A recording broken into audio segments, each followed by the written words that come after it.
नमस्कार, yoga my life पर आप सबका स्वागत है। आज का विषय है कि ध्यान की जो प्रक्रिया है वो क्या होनी चाहिए, किस तरीके से ध्यान करना चाहिए। क्योंकि ध्यान की प्रक्रिया अगर मालूम ना हो तो ध्यान सही तरीके से होता नहीं है। पहले भी मैंने इस पे वीडियो बनाया था और मैंने ये भी बताया था कि आगे मैं दूसरी प्रक्रिया भी बताऊंगा। उसमें मैंने एक प्रक्रिया बताई थी, अब इस वीडियो में मैं आपको दूसरी प्रक्रिया बताने जा रहा हूँ कि ध्यान को हम कितने तरीकों से कर सकते हैं। जाहिर है कि अलग अलग ध्यान है, अलग अलग ध्यान की विधियां हैं और संप्रदाय के हिसाब से, गुरुओं के हिसाब से, धर्म के हिसाब से भी अलग अलग ध्यान की विधियां बनी हुई हैं। कौन सी विधि किसको सूट करेगी इस बात पे डिपेंड करता है। ये एक बहुत अनूठा एक विज्ञान है, ये डिसाइड करना कि कौन सी विधि आपके लिए सही है ध्यान की और कौन सी विधि सही नहीं है। पतंजलि योग सूत्र की अगर मैं बात करूं, जैसे पिछले वीडियो में भी मैंने बताया था पतंजलि योग सूत्र के बारे में।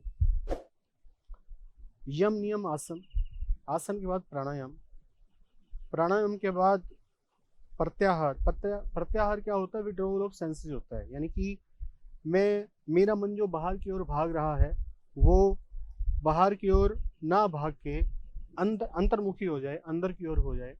यानी कि बाहर के विचार जो चीज़ों को देख के आ रहे हैं वो ना आए, फिर मेरा अंदर के विचारों के साथ जो है सामना होगा।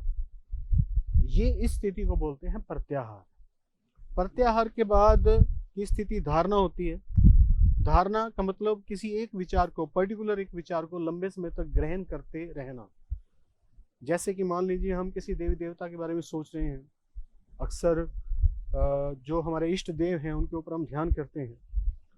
जैसे कि मान लीजिए श्री कृष्ण के बारे में सोच रहे हैं तो केवल और केवल श्री कृष्ण का ध्यान करना, इसके अलावा कोई भी बात ना सोचना, उसको हम धारणा कहते हैं। हालांकि माइंड जो है यहाँ पे भी हमें स्किप करके लेके जाता है। हम श्री कृष्ण की बात सोच रहे हैं तो उसके साथ साथ फिर हम मंदिरों की बात सोचने लगते हैं, उनकी ड्रेसिंग की बात सोचने लगते हैं, बांसुरी की बात सोचने लगते हैं। ऐसा सोचते हुए हमें लगता है कि हाँ ध्यान कर रहे हैं, लेकिन नहीं, वो ध्यान नहीं हो रहा। वहाँ माइंड फिर स्किप कर रहा है। माइंड बहुत बड़ी गेम प्ले करता है। माइंड हमें बार बार अपने जो हमारा पॉइंट ऑफ मेडिटेशन से हटाता है माइंड बार बार। तो वो अगर हम श्री कृष्ण के बारे में सोचेंगे, उनके बारे में बहुत सारी चीज़ें सोचेंगे, तो फिर हम ध्यान नहीं कर रहे हैं, तब भी माइंड की ग्रिप में आ चुके हैं। तो आज की ध्यान की विधि यही है कि देवी देवताओं पे या चिन्हों पे, हर धर्म में तो देवी देवता होते नहीं हैं, कई धर्म में चिन्ह होते हैं जिनका अपना सिग्निफिकेंस होता है, अपनी महत्व होता है। तो उन चिन्हों पे ध्यान कैसे करें? जैसे उदाहरण के लिए ओम है, मान लो ओम को हमने ले लिया।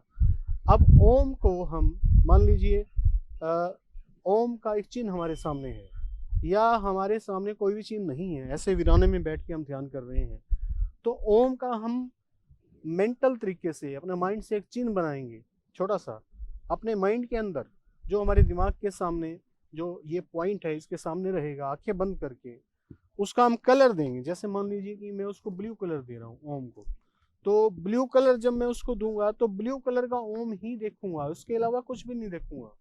जब मैं ऐसा कर रहा हूँ तो ब्लू कलर से संबंधित बहुत सारी चीजें मेरे सामने आएंगी।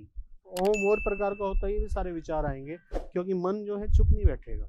यहाँ पे धारणा प्रत्याहार हो जाता है, लेकिन धारणा करना बड़ा मुश्किल हो जाता है। धारणा करना मतलब एक ही विचार को धारण करना और सच में बड़ा डिफिकल्ट टास्क है और आसानी से हो नहीं पाता है।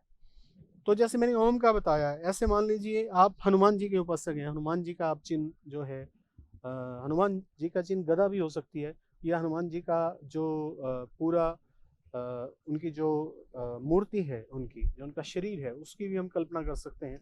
आमतौर पे सिंदूरी रंग होता है, तो वहाँ पे हम सिंदूरी रंग के अलावा कोई भी और रंग ना सोचें। तरह तरह के रंग भी दिमाग में आएंगे कि फला मंदिर में भगवान इस तरीके के थे, हनुमान जी फला मंदिर में इस तरीके के थे। उनको ध्यान ना करते हुए खाली एक ही कलर के बारे में सोचें। ऐसे आप किसी भी मान लीजिए आप मुस्लिम हैं और किसी दरगाह के बारे में सोच सकते हैं, किसी मस्जिद के बारे में सोच सकते हैं, मस्जिद के रूप में बारे में सोच सकते हैं, और मान लीजिए आप सिख हैं तो सिखिज्म के जो चिन्ह हैं उनके बारे में सोच सकते हैं, गुरुओं के बारे में सोच सकते हैं। जैनिज्म के जो चिन्ह हैं अगर आप जैन हैं, बुद्धिज्म के जो चिन्ह हैं अगर आप बुद्धिस्ट हैं, उसके बारे में सोच सकते हैं। तो ये जो सोचना है, ये जो अपने धर्म के अनुसार किसी भी चीज के बारे में सोचना है, ये कहलाता है पतंजलि योग सूत्र की भाषा में धारणा। प्रत्याहार के बाद धारणा। अब हमने अपने आप को जो बाहर का जो संसार था उससे अलग कर लिया, अंदर आ गए, तो हम धारणा में लग गए। जैसे जैसे हम इस चिन्ह के बारे में सोचेंगे, इस बात को याद रखिएगा कि आपके माइंड में दूसरी बात नहीं आनी चाहिए कोई भी। जैसे हनुमान जी की सिंदूरी कलर की बात हो रही है, तो सिंदूरी कलर के अलावा और उनके आकार के अलावा कोई भी और बात नहीं आनी चाहिए। कोई भी और बात आ गई तो इसका मतलब आप फिर प्रत्याहार से हट गए, फिर से प्रत्याहार करना पड़ेगा। ये बहुत महीन बात है, सूक्ष्म बात है, आसानी से समझ आने वाली नहीं है, और करने में तो और भी ज़्यादा डिफिकल्ट इसमें लगता है। तो ऐसा करते हुए आप पहुंच जाएंगे किसी अन्य लोक में, ध्यान के अन्य लोक में आप पहुंच जाएंगे। इस प्रकार से ये ध्यान की विधि रहेगी जिसमें हम धारणा का प्रयोग करेंगे। प्रत्याहार का प्रयोग में हमने प्राणायाम का प्रयोग किया, योग निद्रा का प्रयोग किया, उस पर हमारे वीडियो है, योग निद्रा पे भी हमारे वीडियो है, उसका भी प्रयोग कर सकते हैं। तो ये आज मैंने एक नई ध्यान की विधि आपके साथ डिस्कशन की कि किसी भी धर्म से आप संबंधित हैं, इस ध्यान की विधि का आप प्रयोग कर सकते हैं, बड़ी आसानी से कर सकते हैं और उसका फ़ायदा ले सकते हैं। Thank you very much. आपका दिन मंगलमय।